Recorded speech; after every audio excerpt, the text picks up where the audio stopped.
Ei pessoal, Luísa Ical aqui, sou doutoranda em Ciência Política na Universidade Federal de Minas Gerais, sou diretora de programas do Aruanã e estou honrada de apresentar esse produto da nossa pesquisa de segurança alimentar e abastecimento, que é o nosso dashboard com dados públicos sobre insegurança alimentar no Brasil.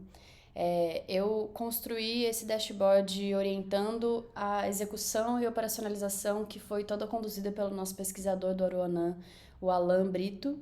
Ele é também mestrando no NAIA, aí na UFPA. Então, bora lá entender um pouco sobre como isso daqui funciona.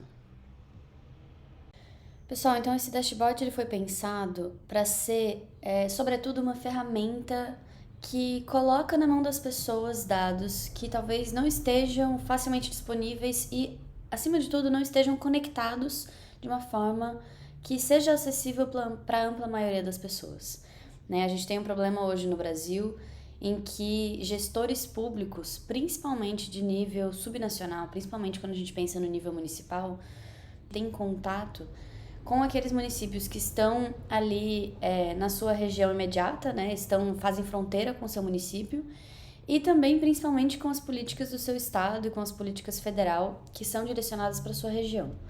Esse dashboard nos permite acessar dados de nível municipal do Brasil inteiro, e isso consegue oferecer um retrato da segurança alimentar no Brasil e também de dinâmicas de abastecimento e produção agrícola que a gente acredita que podem ser usadas como subsídios para tomadores de decisão e também para a sociedade civil na hora de acompanhar, monitorar e cobrar, né, ações políticas que façam sentido para cada território.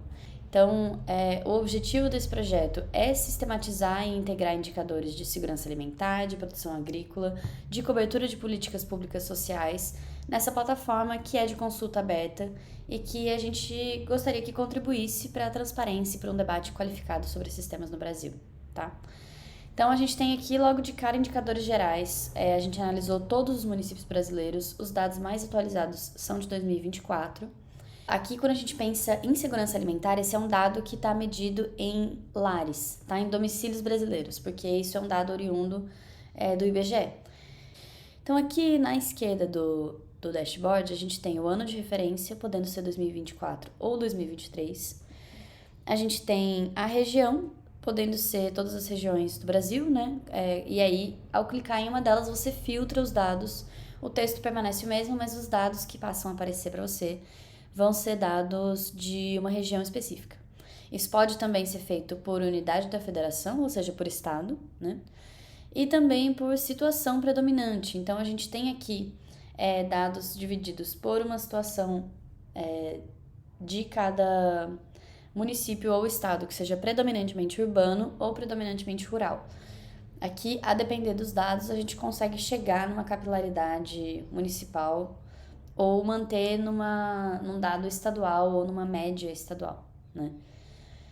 Esse mapa que eu tô mostrando para vocês aqui é um mapa de insegurança alimentar por estado no Brasil. Aqui a gente tem a definição do IBGE do que é insegurança alimentar. Eu convido todo mundo a abrir o link, explorar esse link. A gente vai ter uma versão permanente que vai ser incorporada no site do Aruanã, mas por hora a gente tem esse dashboard já disponível na nossa bio do Instagram, e também temos o link que pode ser disponibilizado aí no evento para todo mundo, tá bom? Então, esse mapa aqui ele é interativo, como todos os gráficos desse dashboard, tá? Você passa o mouse aqui no Mato Grosso e aparece que domicílios em insegurança alimentar, temos de porcentagem em 2024, são 22,1% em 2024 no Mato Grosso, né? Então, você consegue dar zoom out aqui, ficar mais distante, e também consegue se aproximar. Mas esse dado ele é por estado. Então, se eu fosse, por exemplo, filtrar para o estado do Pará, eu veria apenas os dados aqui do estado do Pará, me mostrando que a insegurança alimentar em 2024 no estado do Pará foi de 44,6%. Tá? Essa é uma das taxas mais altas. Como vocês podem ver, quando o gráfico está completo, é o estado de cor mais escura, né? Aqui a gente tem uma comparação entre 2023 e 2024, sendo que os estados da Amazônia Legal estão destacados. Pelo fato que já foi comentado aqui nesse evento, mas de que são estados que têm níveis de insegurança alimentar mais altos do que a média nacional em sua maioria, especialmente quando a gente pensa para níveis mais graves de insegurança alimentar, tá? A gente traz aqui, então, justamente nesse próximo gráfico, o grau de insegurança alimentar.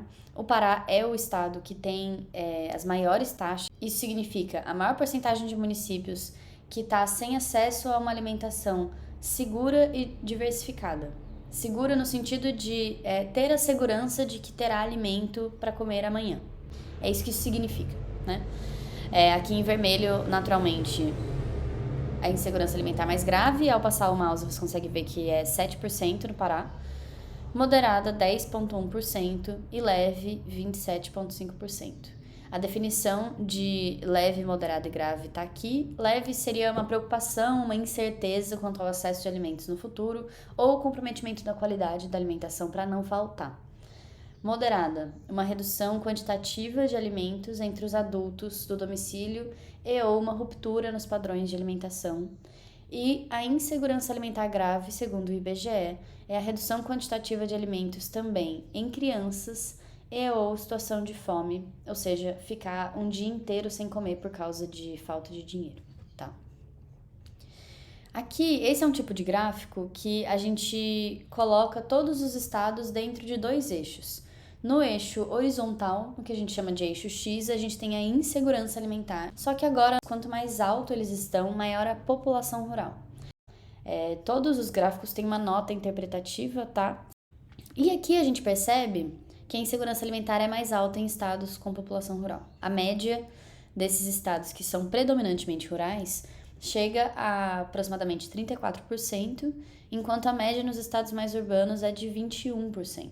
A discussão que a gente gostaria de levantar com isso é sobre o quanto a proximidade com a produção rural não necessariamente implica em maior acesso a alimentos, tá? Seja facilidade de acesso, seja diversidade de acesso. Aqui a gente tem a variação de segurança alimentar e nutricional de 2023 a 2024. Eu vou passar por esses gráficos inicialmente, porque eu acho que entender a leitura deles vai facilitar a gente passar pelos próximos. Eu não vou apresentar todos os dados que tem aqui para condensar um pouco a apresentação em termos de tempo, mas eu convido todo mundo, naturalmente, a abrir o dashboard. Todos os dados são públicos, disponíveis e podem brincar com esses dados, né?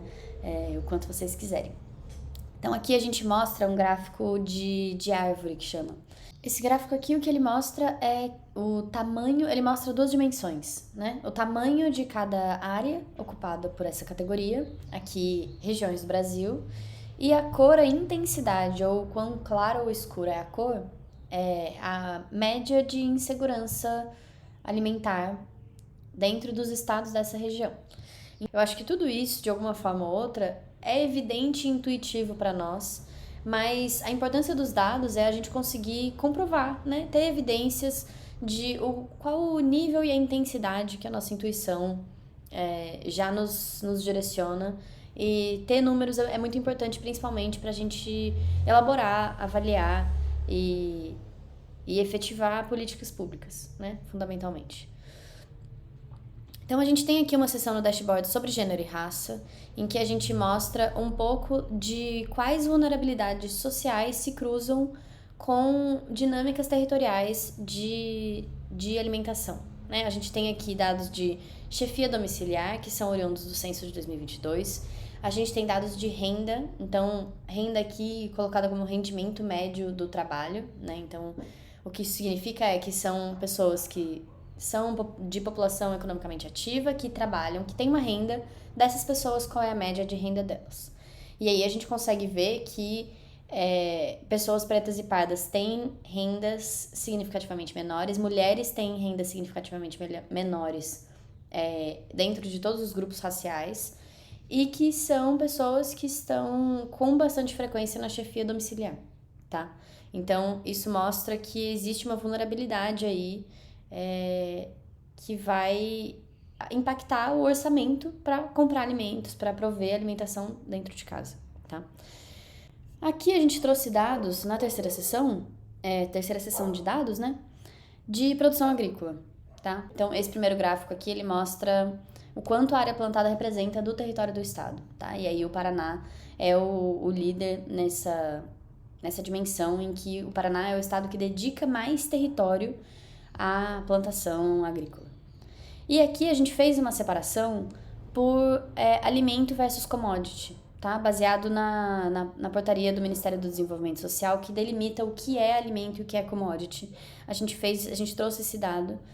E aí a gente consegue observar que os alimentos ocupam menos área plantada do que as commodities, mas geram maior valor agregado. Então, isso demonstra um pouco das incompatibilidades, né, de ser um país em que a gente tem um estado como o estado do Pará, que tem 44% dos domicílios sem acesso seguro à alimentação, e a gente tem ainda assim uma produção de alimentos que ocupa quase 50 milhões de hectares e rende quase 540 bilhões de reais todos os anos, sendo quase 100 milhões de toneladas de alimentos. E ainda assim a gente consegue viver esse tipo de incongruência dentro do nosso país, né? No estado do Pará a gente consegue ver aqui que a gente tem aproximadamente 1.360.000 hectares plantados de alimento e 1.500.000 hectares aproximadamente de commodity, tá? A gente consegue verificar aqui o peso atribuído, né, a cada categoria de produção. Então a gente tem o detalhamento da produção por categoria, o quanto cada categoria ocupa, e isso pode naturalmente ser filtrado por estado, tá? Lembrando, então a gente tem aqui os top 10 alimentos plantados no Brasil, as top 10 commodities plantadas no Brasil, a relação entre produção e insegurança alimentar, que vocês podem ver que tem uma tendência negativa, mas é bastante confusa, não se cria, né, uma linha, uma tendência muito clara e evidente. E aqui a gente tem o mapa de produção de alimentos, que pode ter um nível de detalhamento por estado ou por município. E aí você espera um segundinho e o mapa se atualiza, mostrando aqui a área plantada por alimento. Isso é bastante legal, é uma funcionalidade do nosso dashboard que eu acho bem especial, assim. Então a gente consegue vir aqui para Paragominas e ver a área plantada dedicada à alimentação dentro de cada município do estado do Pará, tá? E de qualquer estado brasileiro, né? A participação dos alimentos dentro da área plantada do estado. Então aqui a gente olha que existem estados que dedicam 100% da sua plantação a alimentos. Em laranja, estados da Amazônia Legal. Então, por fim, eu vou mostrar para vocês a seção que a gente tem de Bolsa Família. Esse é um dado que é altamente correlacionado com o dado de insegurança alimentar. Então, aqui a gente colocou esses dois gráficos lado a lado, o verde e o vermelho, para mostrar que, via de regra, estados que têm maior insegurança alimentar grave são também estados que têm maior cobertura do programa Bolsa Família. Isso não é algo aleatório ou coincidente, mas vem do fato de que o Bolsa Família tem por objetivo, na lei que cria o Bolsa Família, o primeiro objetivo citado é a redução da fome no Brasil, tá? Então isso é nada mais, nada menos do que o que deveria acontecer realmente, de haver uma alta correlação, como a gente pode ver nesse gráfico aqui, numa linha clara que sobe e que mostra estados com maior insegurança alimentar graves, tendo também maior cobertura do Bolsa Família em termos de proporção dos lares brasileiros, tá? Por fim, eu vou mostrar para vocês aqui uma seção sobre mudanças climáticas e insegurança alimentar. Aqui a gente traz indicadores climáticos do Adapta Brasil, que estão divididos em escassez hídrica, estresse hídrico, balanço hídrico agro, né? Então a relação de sobra ou déficit de água no solo, especificamente pensando para práticas agrícolas. A gente tem o indicador de inundações e alagamentos e a capacidade adaptativa de cada estado, tá? Aqui tá no nível de agregação geográfica, você pode mudar entre a unidade da federação, você pode dividir o Brasil em dois, sendo ele Amazônia Legal e os demais estados, então aqui a gente pensa só duas grandes categorias, e você pode dividir no mais pequenininho no município, tá? Vocês podem ver que a Amazônia Legal, enquanto grande região, ela não se, não se impacta de forma negativa de escassez hídrica. O resto do Brasil tem mais escassez hídrica do que na região amazônica. Tampouco estresse hídrico. Também não tem um problema de balanço hídrico agro. Tem um problema, claro, de inundações e alagamentos. E, sobretudo, tem uma menor capacidade adaptativa para enfrentar mudanças climáticas e suas eventuais consequências, tá? A gente tem uma sessão de metodologia, convido todo mundo a entender um pouco mais sobre quais dados estão sendo usados, onde esses dados estão sendo usados. E você pode também baixar esses dados, brincar com eles, fazer o seu próprio dashboard.